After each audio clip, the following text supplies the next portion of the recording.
Chapter 35. It didn't take Maggie long to empty her desk on the last day of school. All she had to do was gather the loose papers together, tap them into an even rectangle, roll them into a slender tube, and drop them in the wastebasket. That left only a scattering of paper reinforcements, dry and curled, some snips of lace left over from Miss Christabel's shawl, and a few paper clips, all pulled out of shape. She swept them up with the edge of her hand and dropped them, too, into the wastebasket.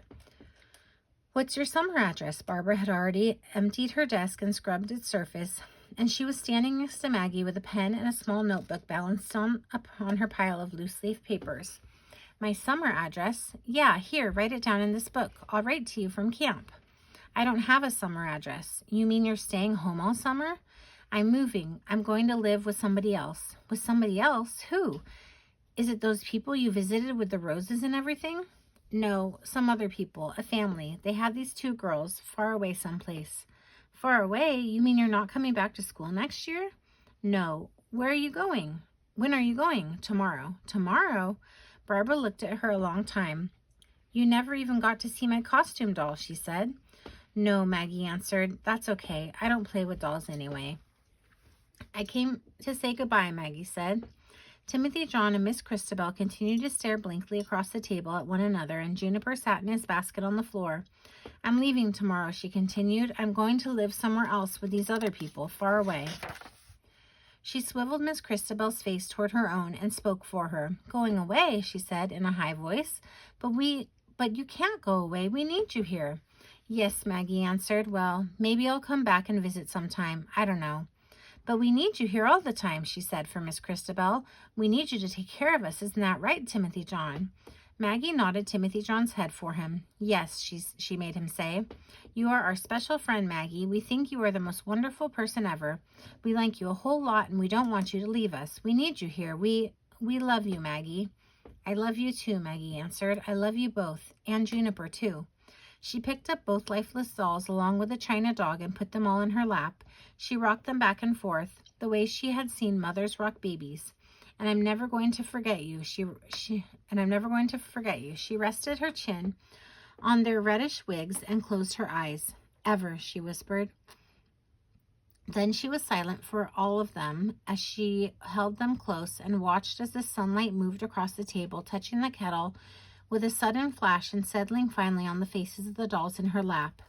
"Here," she said after a while, "look, this is what I'll do. I'll fix you so that you can all look at each other and have tea together after I've gone away. It will be just like always." She smoothed Miss Christabel's dress and arranged her carefully at her place in front of the teacup and saucer.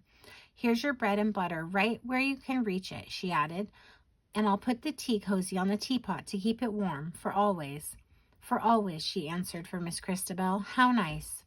And now you, Timothy John." She seated him up on the chair opposite and straightened his legs out. "You'll have to do the pouring from now on, now that I won't be here anymore." And she rested his hand on the teapot. "Of course," she made him answer. "I love to pour." "And Juniper can sit where you both can see him," she said. She set the little basket on the table between the 2 dolls. "I forgot to look for your ear, Juniper. It probably got swept into the coal scuttle with the cake crumbs. Do you mind a whole lot having only one ear? It's okay, really. You look nice anyway. And here's a saucer for you to sip from when you get hungry." She rumbled an answer for him. "Oh, and here's your newspaper, Timothy John, in case you want to read about the fire in the washtub." Then she knelt at the table and looked from one to the other. "Maggie," someone was calling from downstairs. "I have to go now," Maggie whispered, and she slowly rose. "Goodbye, Miss Christabel," and she put her hand on the doll's small head. "Goodbye, Maggie," she answered for the doll. "And you, Timothy John, goodbye." She brushed his cheek with her knuckles and lowered her voice for his reply. "Goodbye, Maggie. We will think of you while you are gone. Maybe I'll come back someday," she said, "for a visit and see you all. Goodbye, Juniper." And she ran her finger along the hump of his back. "Goodbye," she said again when she reached the top of the steps, but this time she didn't answer for them, and she went downstairs with only the echo of her own voice in her ear. Goodbye.